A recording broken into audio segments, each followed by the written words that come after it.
భారత communist party ఢిల్లీలో ఒక నియంతగా ఉన్నటువంటి మోడీ అమిత్ షా ద్వయం ప్రభుత్వాన్ని వణికించిన ఉద్యమం ఆనాడు 14 మాసాలు రైతులు చేసిన ఉద్యమం తర్వాత ఢిల్లీ పీఠాన్ని మెడలు వంచిన ఉద్యమం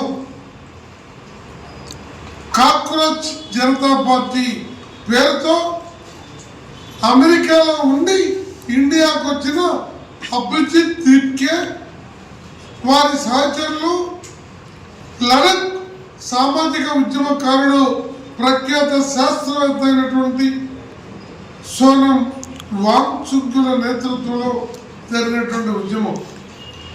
నీట్ ఎగ్జామినేషన్స్ పేపర్లు అమ్ముకున్నటువంటిది 80 నుండి 152 సార్లు ఇలా లీకేజీలు జరిగితే మళ్ళా ఎగ్జామ్ పెట్టారు కదా అని జాతీయ ప్రాంతీయ పార్టీలు అన్నీ కూడా తమ నిరసనలు తెలియజేసి వదిలేసిన అంశాన్ని సాక్షాత్తు సుప్రీంకోర్టు ప్రధాన న్యాయమూర్తి కాక్రోచ్ల పేరుతో సోషల్ మీడియా ఉద్యమకారుల్ని యువకుల్ని హేళన చేస్తే దాన్ని వేదికగా చేసుకొని అభిజిత్ దీప్కే ఈ ఉద్యమానికి శ్రీకారం చుట్టాడు.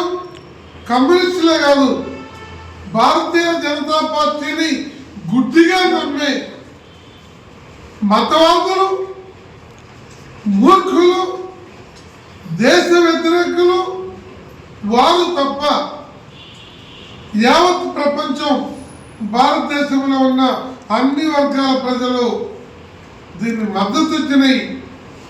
కోట్ల మంది విద్యార్థుల యువకులు సంఘీభావం ప్రకటించారు. వేలాది మంది ఢిల్లీ వీధుల్లో చలో పార్లమెంట్ పేరుతో గర్జించారు.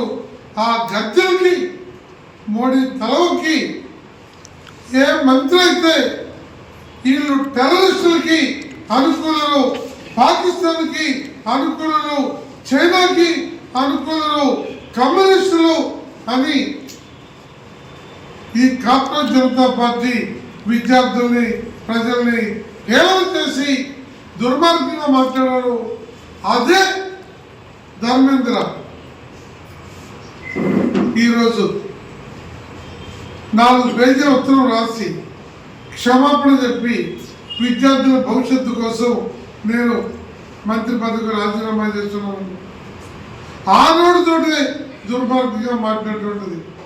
అందువల్ల భారత కమ్యూనిస్ట్ పార్టీ ఆది నుండి వారిని ప్రోత్సహించింది.